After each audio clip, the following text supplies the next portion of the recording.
Did you know there are 100 islands to explore in Sea of Thieves? This includes 25 large islands, 39 small islands, 7 outposts, 8 sea posts, 10 strongholds, 6 sea forts, and even uncharted islands to explore. Here's your complete guide to the world of Sea of Thieves. The map is split into 5 main regions, so I'll give you a quick tour of each one. The first region looks the coolest, or perhaps the hottest. The Devil's Roar is the volcanic region stretching down the right side of the map. This place is filled with large rocky islands resting beneath active volcanoes. The Devil's Roar is dangerous, difficult, and risky to even sail through. Setting foot on any of its islands is deadly because of the many active volcanoes. These will erupt every few minutes, throwing out explosive, burning volcanic rocks. These rocks will instantly kill you, breaking your ship and lighting fires. When the volcanoes erupt, they also kill you by boiling the water around the area, even the water leaking into your ship. Additionally, the earthquakes make walking difficult,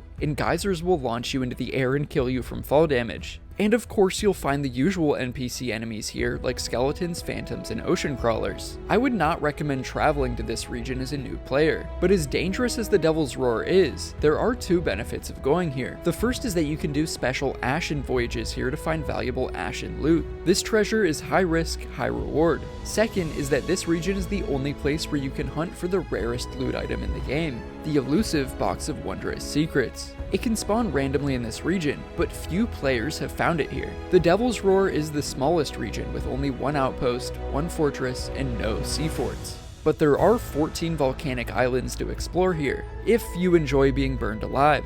The second region is the Shores of Plenty, which is supposed to be the calmest, easiest, least dangerous part of the world.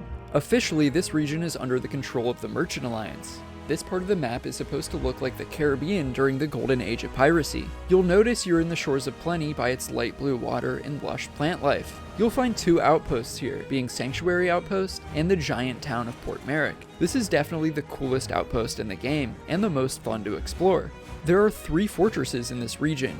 There are also 2 sea forts and 2 sea posts in the Shores of Plenty. You can explore 17 uninhabited islands here. This region definitely feels the most piratey of them all. Everything you see just makes you feel like you're in a Pirates of the Caribbean movie.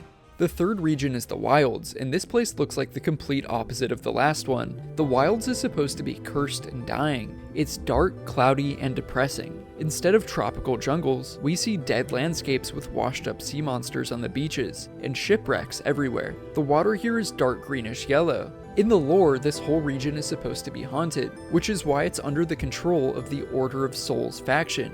You'll find 2 outposts here, which are Galleon's Grave and Daggertooth Outpost. You'll also find 3 fortresses, 2 sea forts, 2 sea posts, and 16 uninhabited islands in the wilds. It's not the prettiest part of the map, but I do like the scary haunted vibes. The 4th region is the Ancient Isles, which is the most beautiful part of the map. According to Rare, this region was inspired by the Indiana Jones franchise, and it should give a feeling of adventure and exploration. You'll notice the sunny skies, dark blue water, massive rock structures, and even cave systems on the islands. You'll also notice artifacts and monuments built by ancient tribes all over the place. Officially in the lore, the Ancient Isles is currently under the control of the Gold Hoarders faction. There are 2 outposts here, which are Plunder Outpost and Ancient Spire Outpost. You'll also find 3 fortresses, 2 sea forts, 2 sea posts, and 18 abandoned islands. And finally, the 5th region makes up the center of the map. There are 3 important islands here. The first is Reaper's Hideout, which is where the Reapers faction must go to sell their loot. There's a giant underground base at Reaper's Hideout as well. In this region, you will also find the Fort of the Damned, which is the only player-activated world event. And finally, you'll find the Sea Dogs Tavern here, where you can compete in the obstacle course. This whole central region is where most of the PvP fighting occurs, as well as the Skeleton Fleet world event. If you're trying to hide your loot from greedy pirates, it's best to travel along the sides of the map instead of through the middle. Sweaty players will usually sail around the middle region to see if they spot their next victim.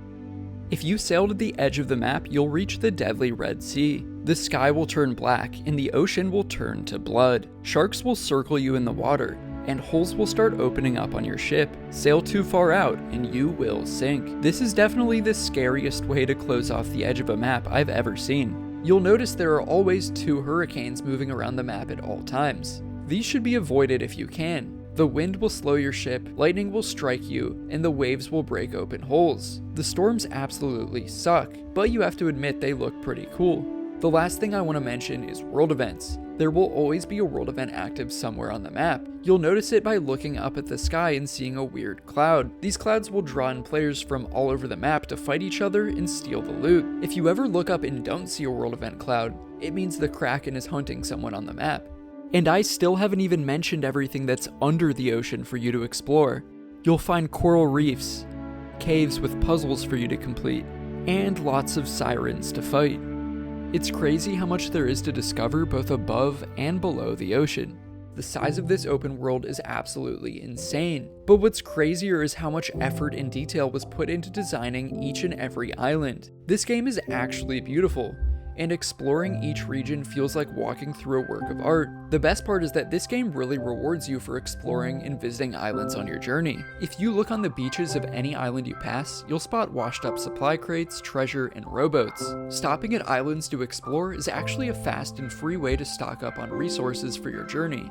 And that's all the basic information you need to know before starting to explore the world. If you found this guide helpful, don't forget to subscribe. Thanks for watching, Captain Squiddy. Also, shout out to BIFFA the Knight for letting me use his footage. His channel is dedicated to exploring the map and finding the most beautiful parts of every island. Go check out his channel because his videos are like a nature documentary, but for Sea of Thieves. His channel is linked in the description. Shout out again to BIFFA the Knight for making this video possible.